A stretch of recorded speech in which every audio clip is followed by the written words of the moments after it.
Hello, you're listening to Over the Oxer podcast with Tracey Cole for all things to do with the mind for equestrians. So this week, I am absolutely delighted to welcome Katrina. Katrina, or Kat, is the Scottish equine sports massage therapist who is behind so much education that we're going to get onto and talk about, but she's really committed to improving the welfare of the horses and the humans within the equestrian industry, and she's doing that through education. So I'm so thrilled that we've both found the time to have a chat because it's been a while. It's lovely to see you. A really big welcome. Thank you so much for having me on. It's lovely to chat to you again too. Can you tell us a little bit about your horsey journey? Were you horsey from a young age or did you get into it a bit later? Yeah, well, I came from a totally non-horsey family. My mum and dad weren't horsey at all, but it was actually my nana who always would tell me stories about this horse that her dad has called Donald. I think that was probably what sowed the seed for me, and she was definitely instrumental in getting me my first riding lesson. So I kind of had a very standard horsey upbringing at my local riding school. Started riding when I was 7 years old, and then helped out at the stables every weekend, every evening after school kind of thing, until I started working there when I was about 16.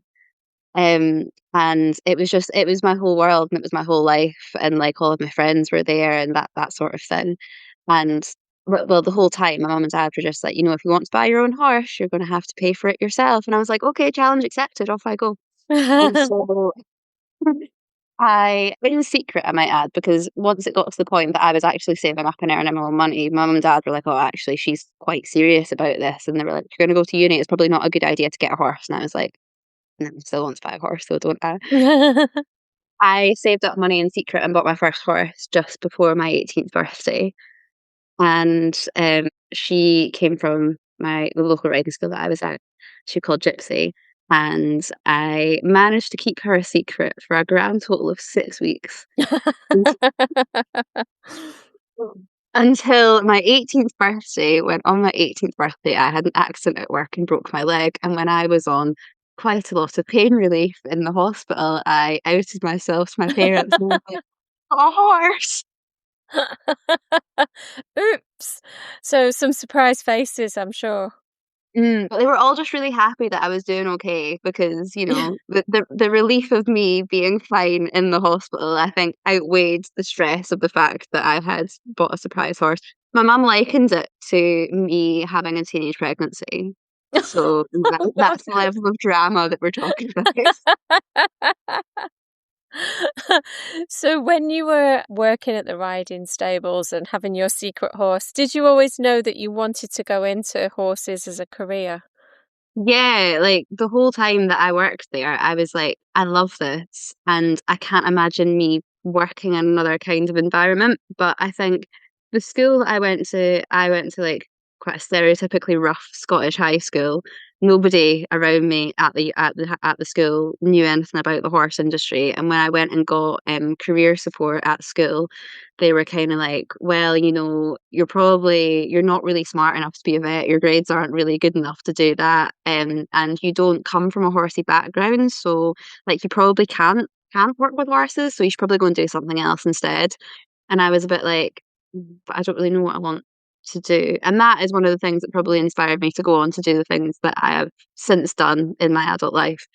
But that was kind of my early experience. I always knew that I wanted to work in the horse industry, but I just had no idea how I was going to do that or what sort of shape that was going to take, because although I loved the riding school environment, I knew that there was sort of more to the world than that, but I didn't know what, because I hadn't seen it, and nobody that I knew had ever gone beyond that. So it was kind of hard to imagine that future. Yeah. And I think I come from a similar background where you just don't know what you don't know, basically. I mean, like you say, in the riding school, you've got the instructors, and that's about it, really, in terms of professions.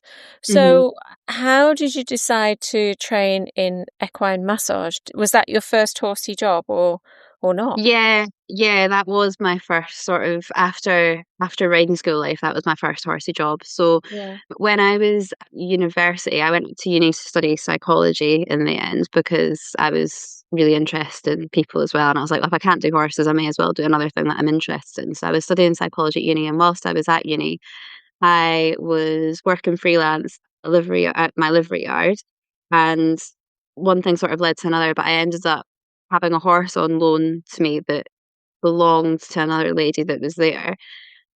And it's a very long story that I won't go into, but essentially she ended up moving to, or it was in the process of moving to Australia, and she didn't know what to do with this horse. And so I was like, well, I've been looking after her. I'm really quite attached to her at this point. I'll look after her. And I had her for maybe about 6 months. I've been riding her for about 2 years before, and she was what I would at the time have described her as a stereotypical chestnut mare, in that she was quite moody and she has an attitude. But the more time that I spent with her, I was like, "There's something wrong with you." And she eventually started showing symptoms of overt lameness. But now looking back, she was telling me quite a long time before that she was in pain. I just didn't know how to interpret those signals. And I didn't know what to do about it. And we tried really hard to fix her, but ultimately she had multiple problems by the point that we were anywhere close to diagnosing them. And she very sadly had to be put to sleep. And I took that really quite hard because I was like, I felt responsible for that. Oh. And I went away and I was like, I want to use what I've learned from you to make a difference now. So Oh, that was what yeah. led to me studying massage, because I was like, I've learned so much from you, but I feel like I failed you, and I want to make sure that I don't fail another horse that is in my care again. And so that was how I ended up um choosing massage as a career, because I was like, we need to do more. We need early intervention. If I had had my hands on her earlier, possibly I could have worked it out. Ultimately, what was wrong with her in hindsight, I don't think I could have fixed, because she had a lot of problems that were Yeah. a long time in the making. It was just that the point that I got to her, they were starting to show themselves into a way that we could actually do something about them. But if I'd understood better further down the line, if we'd had earlier intervention, possibly it could have gone a different way. I don't know. Yeah, yeah. And I think as well, in the last 10, 15 years, or especially in the last 5 years, maybe since COVID and everyone was, Hmm. forced into doing something at home and lots of people went online to learn stuff. Hmm. I don't think we've had that kind of education either. I think that It's so true.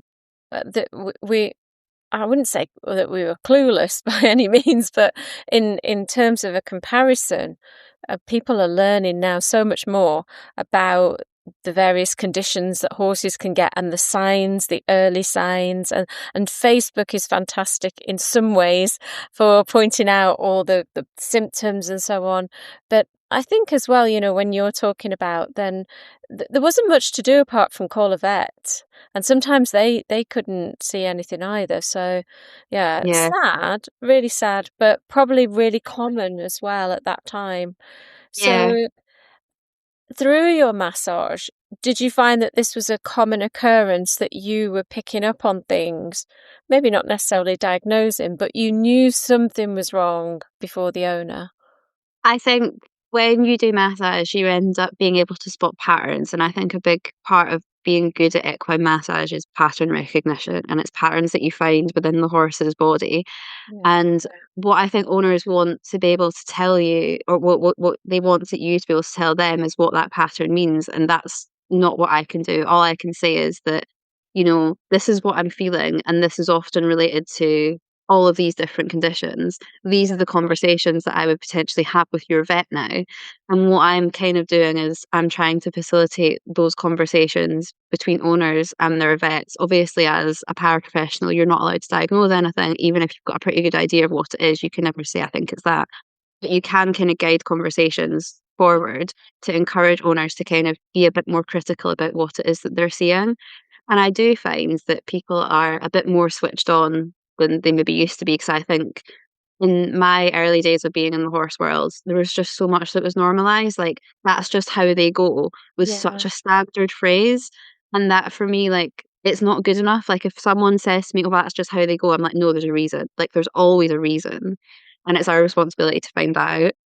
Yeah, I think that's a big one. I really do. I think that where you say, oh, well, she is just a grumpy mare, or he's always kicked out, or she's Hmm. always left her breakfast, or whatever it might be, it Hmm. really warrants further investigation, doesn't it? Because it's not Yeah. necessarily normal.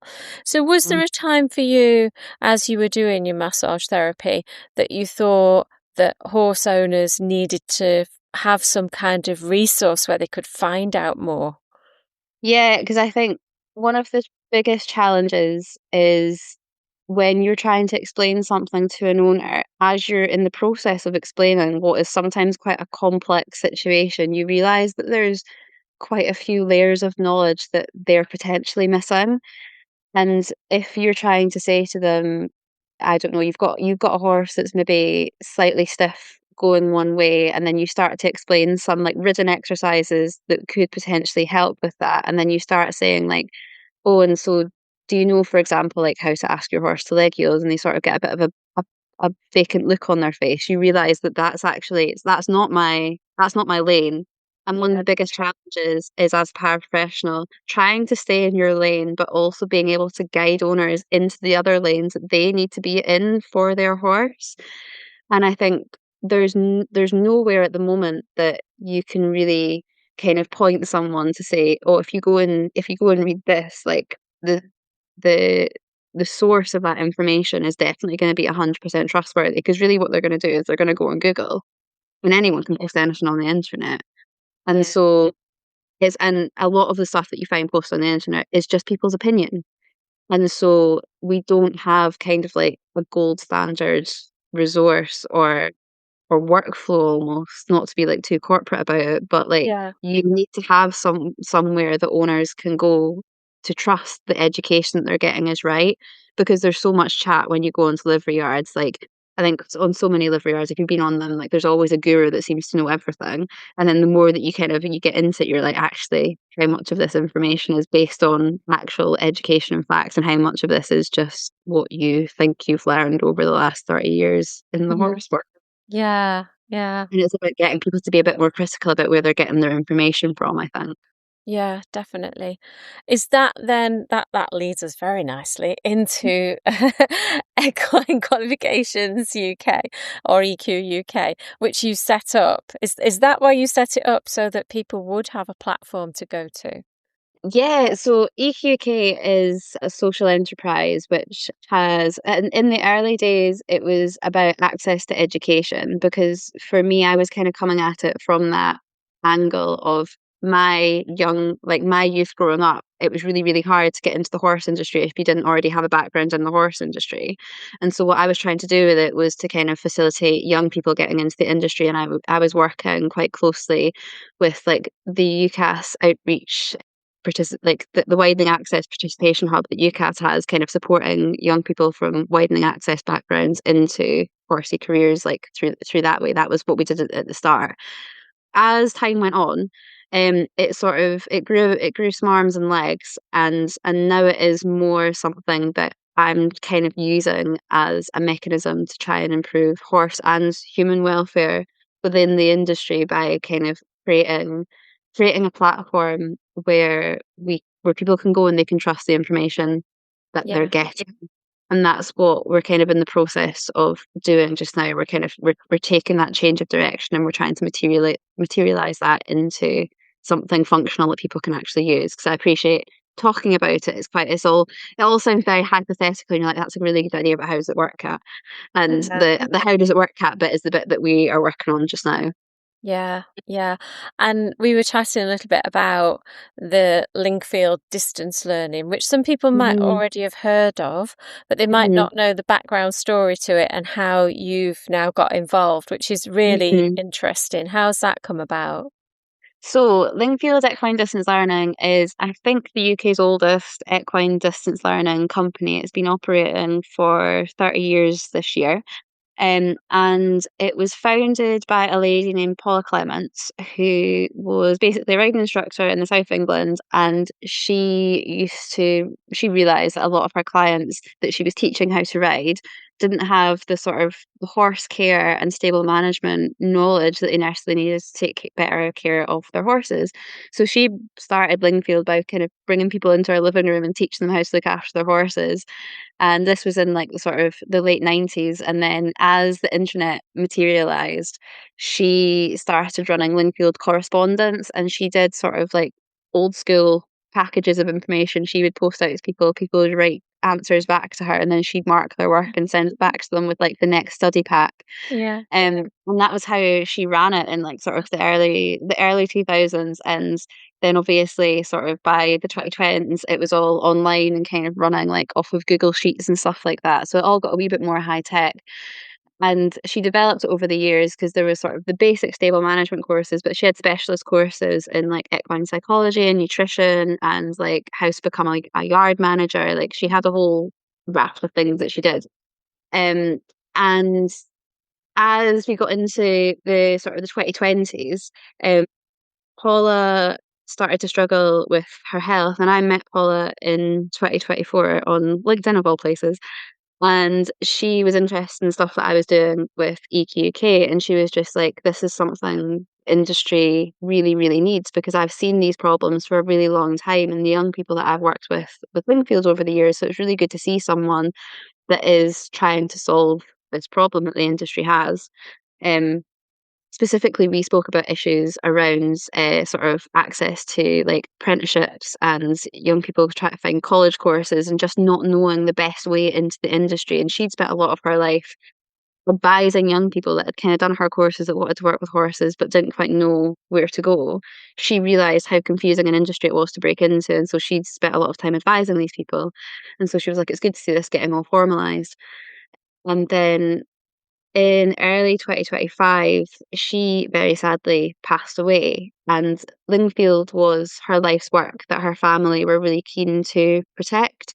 And so what her family decided to do was they decided to donate all of the intellectual property of Lingfield to EQUK. And because EQUK was set up as a community interest company, as operating as a non-profit, we've basically made a commitment to Paula's family that the information of Lingfield will only ever be used for the purposes of sort of improving equine and human welfare within the industry without turning a profit from it. It is always going to be rooted in doing this for the right reasons. Nobody's trying to make money off of this. We're doing this Yeah. because we care about this, and that is fundamentally at the core of the mission that we have.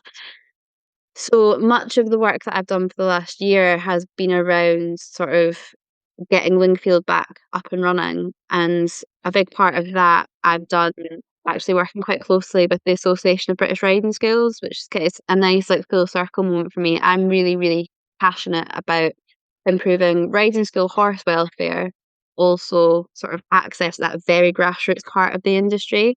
So Yeah. that's the work that I'm kind of doing at the moment is with Lingfield, and it's with the Association of British Riding Schools. We're trying to educate that next generation of young people coming into the industry about and having a more sort of welfare centred approach to everything that they do. Yeah. I mean, that's phenomenal, because Lingfield, I do sort of remember it as that correspondence course. I never did any of the courses, but yeah, I mean, can you imagine the amount of work that took for Paula to do, to write these things and send them out, mark them by hand, and to put comments on. It's just phenomenal. So what a fabulous legacy that you've been able to take it on. And I know it's kind of going to grow, and we'll talk about that in just a second, about the growth and the things that you've got in the pipeline. But can you tell us, why do you think that education is the key to overcoming the challenges that exist in the equestrian industry? Why is education at the forefront? I think for me, if you look at any other aspect of life, it always comes down to people either not having the knowledge or not having the information or not knowing how to communicate their problems effectively. That is the root of so many problems that we see within the world, whether that is within different animal industries or whether that's in politics or whether that's in like personal relationships. I think education, or the lack thereof, is responsible for so many problems that we see in the world. And I think in particular within the horse industry, we've got a very, very traditional industry that is rooted in, we've always done things around here. But why do we do things around here like this? Why have we always done it like that? And it's because nobody necessarily has kind of stepped in and tried to reimagine that we're doing it differently. And today in particular, we have so much information available out there in the world, and there's a lot of misinformation out there in the world as well. And I think particularly when you look at kind of challenges that you see, like taking the riding school as the example, if you have a riding school that is managed by someone that is very traditional, hasn't really done any CPD or sort of furthered their learning for the past 25 to 30 years, they're running a yard off of things that were correct 30 years ago. Science and technology have massively changed since then, and we know that the way that we did things 30 years ago might not be for the best in the best interest of the horse. In order for that person to continue managing that yard, they kind of have to, or they create a bit of a culture where people don't challenge them. And so it's hard as a young person coming up through that environment and kind of maybe seeing things online that don't quite match up with what they're seeing in real life. It can be really, really confusing. And for me, education is how you empower people to have those conversations, to challenge those structures that have become really, really ingrained. And the way that we improve the welfare and the lived experience of the animal is by empowering the caregivers to make better decisions on the basis of information that they've gained. And the only way that you can do that is through effective education. Yeah. Yeah, I know. I totally agree with you. Education is power. As you say, it's empowerment for people. What do you think are the biggest challenges faced by caregivers, horse owners, riders, and so on? I actually think now there's almost it's almost like information overload that's out there. We have so much information. It's really, really hard to know what your sources are that you can trust. And I think that it's tricky because there's a lot of narratives that you can see spun on places like Facebook that can seem true, but it's just written by someone that's written it with a hell of a lot of confidence. And Yeah. there's actually no science or sort of factual basis. It's literally just one person's experience, but that one person has a platform and therefore we listen to them. And I think that as a horse owner, particularly horse owners who maybe aren't the most experienced or this is their first horse that they've gotten their first horse as an adult, for example, which I see quite a lot of in massage. These people are just trying to do the right thing for their animal, but there's not a sort of a trusted resource that you can know that you can go to and get good advice from. Yeah. Um, and I think that that can potentially be very dangerous in some cases. And that for me is one of the biggest challenges that I see because I can go out to meet a new owner or a new client that I've never met before, and they'll maybe tell me something with a lot of confidence. And I'm just like, wow, that is completely wrong. Like, who taught you that? Yeah. And Yeah. that's a really hard thing to unpack in like a Yeah. 45-minute session that I'm maybe having with them. Yeah. Um, and so, yeah, that's a bit of a long way around to answer your question, but I think misinformation Yeah. is one of the biggest challenges, particularly in this AI-driven world that we live in. Yeah, absolutely, absolutely. I mean, you can AI anything, you can ask any questions, can't you? But not necessarily get the right answer and not be able to distinguish what's right and what's not. Um, Yeah, I've had a few sort of back and forths just sort of for my own interest. So my own horse at the moment, I'm in the process of rehabbing her from a DDFT injury. And so I've stuck a few things into Gemini and ChatGPT and I've asked questions. And if you argue it with it for long enough, it'll just agree with you. On one of the rehab plans that I was asking for it about, they were like, yeah, you can jump her again at about the 9-month mark. And I was like, I absolutely will not be doing that. And how dare you suggest such a thing? yeah, Like it's and the thing is, it spits out what it wants you to hear. So if I came to it saying like, "Oh, I really want to get my horse back at eventing again. She has this injury. How do I go about doing that?" It's going to tell me something, and it's not going to be right. yeah, But yeah, it can reference things, and it can make it look legit. But you still need to have that degree of critical thought in your own brain to be like, that's not necessarily trustworthy.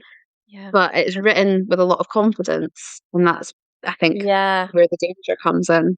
Yeah, I wholeheartedly agree with you. I've sometimes put things in ChatGPT or Gemini and just to see what answers it would come up with, and just horrendous, horrendous. You're thinking, oh my Mhm. God, that's the worst thing you could do for a horse. So I But actually go on. someone Sorry. someone who's in a vulnerable state of mind about their horse, if that's telling them something positive, they're going to want to believe that what it's Yeah, saying is true. yeah. And it's said so like you say, confidently, usually spews out paragraph Mhm. upon paragraph of information and yeah. So let's talk about something where you can put some trust in. So with the Lingfield then, I know you've got exciting developments coming up. So tell us more about that.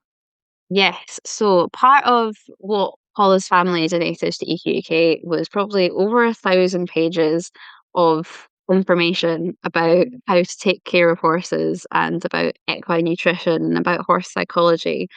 And this has been written by qualified individuals who are very, very well educated. It has been written by equine behaviourists, it's been written by equine nutritionists, it's been written by people who know what they're talking about and are up to date with the knowledge that they have. And so what we are in the process of building at the moment is essentially going to be we're developing it into a mobile app which is going to have some different functionalities to it, but one of them is going to be kind of a trusted place for horse owners to go to access information, is going to be verified by qualified professionals, and it's going to be in sort of easy to digest formats because I think people's attention span these days are terrible. And Yeah. so I think the long format Lingfield courses, as valuable as they are, I don't think are really compatible with our modern day brains. And so what we're doing is we're breaking down this really high quality content into digestible, bite-sized learning pieces that that work with your brain chemistry, that are fun to use. We're wanting to kind of have like a sort of almost like a Duolingo style sort of element to it where you kind of get that immediate reward, that progression um, through the reading of the articles and doing the quizzes and the learning, and it's all going to be proper, high qualified, verified information that people can kind of access for their own learning. That this app that we're developing, it's also going to cover some of the other core aspects that EQK does. So it's going to be making educational events more accessible. We're going to have a platform for people who want to share their own sort of like CPD events. If we've got, like, for example, if you had events for equine physios that are wanting to kind of do their CPD at somewhere, that they can kind of find all those events in one places. It's going to also have events for like coaches, for example, if they're wanting to do stable management courses, they can advertise their courses here. Because what we find as well with from seeing all of the Lingfield stuff over the years, a lot of this stuff just lives in silos on the internet or on Facebook, and you just have to kind of know where to go looking for things. And it's, as a small business trying to organize your event or trying to organize your course, you want to educate people about horses. You don't want to be navigating Meta Business Suite. Yeah. So you're trying to create an environment that works for horse people who want to learn, but also equine professionals who want to educate. And we're trying to bring the two together in the one place. So that is what we are in the process of developing at the moment. I know it's a huge undertaking, and like you said before, you are full time in the equine massage, so this is kind of like Yeah. done outside of your working hours. So, what kind of timescale have you put on it? So we're hoping to have, oh, I think it's realistically probably going to be early next year by the time that we Yeah. have pulled this together. If because the thing is, we don't want to rush this. We want to do it right. And a big part of doing it right is making sure the infrastructure that we build is stable, no pun intended, and easy to use, and people like using it. because there's no point. The last thing we need is another app that doesn't work very well that you download on your phone and you instantly delete. Like, that's not what we're building here. We want to build something that really works and that is really integrated into how the whole horse industry functions. And I think it's about creating something that slips into that kind of gap that exists. I think the horse industry, the way it exists in my head, it's incredibly fragmented because you've got owners, you've got paraprofessionals, you've got vets, you've got the professionals at the high regions of the yard. You've got loads of different businesses that exist, but nothing sort of integrates all of them together, even though the thing that does bind us together is the common love of the horse. But there's a breakdown that happens in the sharing of information and the sharing of education. And for me, it's in those cracks that you get the welfare concerns that occur. Yeah. And what we're trying to do is build an infrastructure that kind of brings this all together in a coherent, usable way.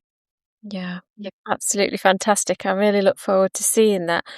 Where can people find you on socials and the internet so that they can follow the progress and sign up for anything that you've got on at the moment, and also watch out for this brand new app?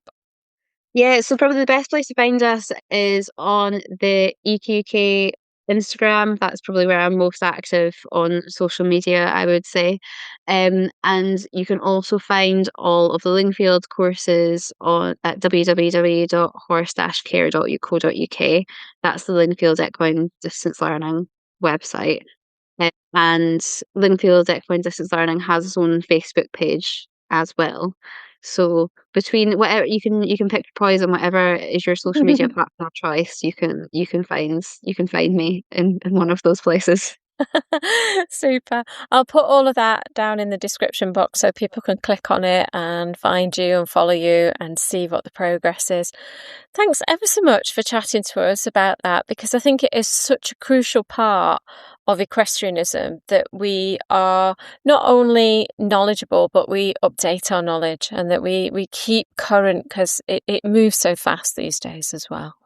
It does. And I think it's something that we can very easily just take for granted. If something isn't easy to use or isn't accessible, we're just like, oh, I don't actually need to know that. That's probably not important. But Yeah. what we're trying to do is to put this in the palm of your hands, so you can't turn a blind eye to things that you don't know anymore, because we're going to make sure that it's there for people to have. Brilliant for the horses and for welfare. Thank you so much, Kat. It's been great to catch up. Take care. Thank you so much for having me on.